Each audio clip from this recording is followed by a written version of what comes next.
if you're telling us that they have their own constitutional, we have our own also here. We And what agree we're with that. doing right now is our constitutional right. I'd And like to therefore, you reform- ought to reform your statement, Yes, Mr. Mr. Chair. Chair. Attorney Tolentino continues his statement. I just would like to remind him he's under oath. And therefore, he must speak the truth in this committee. Because if not, I'll be compelled to move to make a motion to declare him in contempt of this committee. Similar to the practice when subscribing to other international news agencies, such as Reuters, Associated Press, CNN, Mr. Chair, and Mr. Chair. agents. Before Attorney Tolentino continues his statement, I just would like to remind him he's under oath. And therefore, he must speak the truth in this committee. Because if not, I'll be compelled to move to make a motion to declare him in contempt of this committee. Thank you very much, Chair. Mr. Chair. Yes, before we let Attorney Tolentino continue, I think in that meeting, if I recall correctly, we can ask the stenographers to check the records of the meeting. Hindi po niya sinabi that there were two separate agreements. Ang tanda ko po, ang sinabi niya, walang agreement yung CGTN with SMNI News at isa lang ang agreement na yun po ay yung sa Chinese Embassy at SMNI Foundation. Pero ngayon po, sinasabi po niya, dalawa po yung agreement. So please, to our stenographers, kindly check kung tama po yung recollection ko doon sa meeting na yon. Kasi yun po ang tanda ko. So magkaiba po yung sinasabi ngayon na dalawa yung agreement, magkaiba rin yung sinasabi noong nakaarang hearing na isa lang po yung agreement. So, pero habang chinecheck po ng ating secretariat yan, ang mabuti lang po, humingi na lang po tayo ng kopya ng agreement ng SMNI News tsaka ng CGTN. But still, before the end of the meeting, I would like to read the transcribed version so that we will know if he really said that there were two o ang sabi niya doon sa meeting na yon ay isa lang po yung agreement. That's all, Mr. Chair. Mr. Chair, to expedite the situation, no, Mr. Chair. There was a request by the Honorable Chanco for copies of what you are reading, those two. May I ask the page to please get a copy of what Attorney Tolentino I have with is me, reading?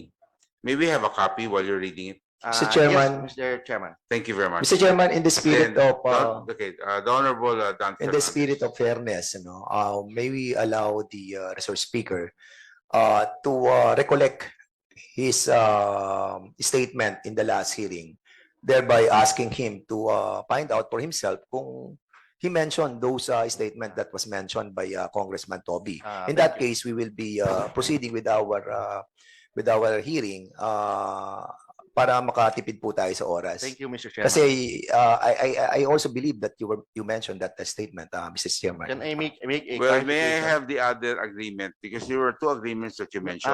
Can I make a clarification, Mr. Chairman? I'm sorry. Can I make a clarification? Yes, but can we have another copy? You mentioned of two agreements. I only mentioned one agreement, Mr. Chairman. No, you mentioned that there's a foundation and there is Can I finish my statement, Mr. Chairman? Okay, please. The agreement is only between SMNI Foundation and Chinese Embassy Partnership with respect to the basketball court in Davao City and Dagami, Leyte. With respect to the SMNI and CGTN, there is no written agreement yet. It's still in the process of negotiation. Okay, so we have a copy in our possession of the agreement of the Embassy of the People's Republic of China in the Republic of the Philippines and SMNI Foundation. Yes, Mr. Chairman. So you confirm Yes, that Mr. this Chair. is a copy, a true copy. Yes, Mr. Chair. Okay. And you're saying now that the second agreement does not have anything in writing. Yes, Mr. Chair. It's still on the process of negotiation. Okay, so the Honorable Chanco, you still have the floor. Yes, that's okay. I will just coordinate the committee secretariat with regards to the transcript. And you can proceed, Mr. Chair. Okay, thank you very much. Yes, Again, Attorney Tolentino. Mr. Chair, with respect to the other issue, Mr. Chair, subject to the constitutional rights and laws, Mr. Chair, and for the spirit of Christmas and humanitarian reason, Mr. Chair, I'd like to request this honorable committee through the chair that my two clients, Ka Eric Celis and Dr. Lorraine Badoy, be released from detention, Mr. Chair, with undertaking that they will write a formal letter to this honorable committee through the chairman about this request, Mr. Chair. Thank you very much, Attorney Tolentino. We will await those letters.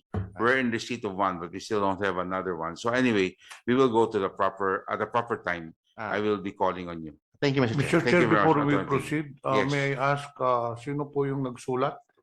Dalawa yung kinontem po natin, si Celis and si Badoy. Yes, on Sino na po ba nagsulat requesting for reconsideration? Yes. well, we are still writing it, we Mr. are in receipt this morning of a letter from Ka Eric Celis, and we will read this later. No, we will have to proceed with the hearing, Thank you, Mr. Chair. and after we have tackled, we will go to the portion where we will be discussing this. Thank you So, very much. Mr. Chair, for clarification purposes, we only have one letter at the moment that has Yes, been we do received. have. We only have one. So wala letter. pa tayong letter coming from Badoy. Opo, wala pa po tayong Okay, letter thank you, doon. Mr. Chair. Thank you very much.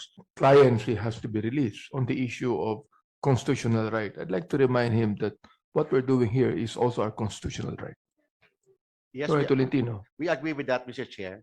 And therefore, you ought to reform your request. Yes, Because Mr. look, Chair. if you're telling us that they have their own constitutional, we have our own also here. We And what agree we're with that. doing right now is our constitutional right. I'd And like to therefore, you reform- ought to reform your statement. Yes, Mr. Mr. Chair. Chair. Can I reform my statement, Mr. Chair? Okay, we will go there later, okay? Thank you, Mr. Chair. But Honorable Cong.Abante, you still have the floor for any interpretation on the bill of the Honorable Mix Grales. Mr. Chair, what I just would like to raise is that I think Madam Badoy made a statement that the House of Representatives is infiltrated with the communist elements. I know that they can be able to answer it. Perhaps our lawyer here could be able to answer that. Why did she make that statement?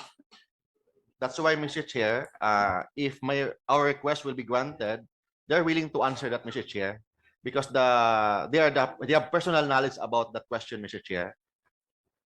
So Chair, I'm in going to short, have- you do not have any, you can explain. The best person to answer that, Mr. Chair, is Dr. Lorraine Badoy and Ka Eric Celis with respect to the terrorist issues, Mr. Chair, or the NPA or communist issue, Mr. Chair. May I just ask, are you still lawyering for them? You were a hard lawyer in the last hearing. Are you still going to lawyer for them today? Yes, Mr. Chair. Okay, so does it also go with Attorney Rex Suplico? Yes, Your Honor. Thank you very much. Thank you, Your Honor.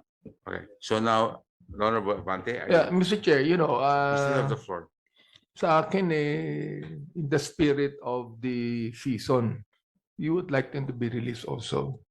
But when you begin to make statements like that, accusing the House of Representatives to have communist elements here, well, that would be a very big accusation that this House cannot accept, Mr. Chair. I'm going to continue later on with my interpellation. Thank you. Thank you very much, Honorable Cong.Abante. We know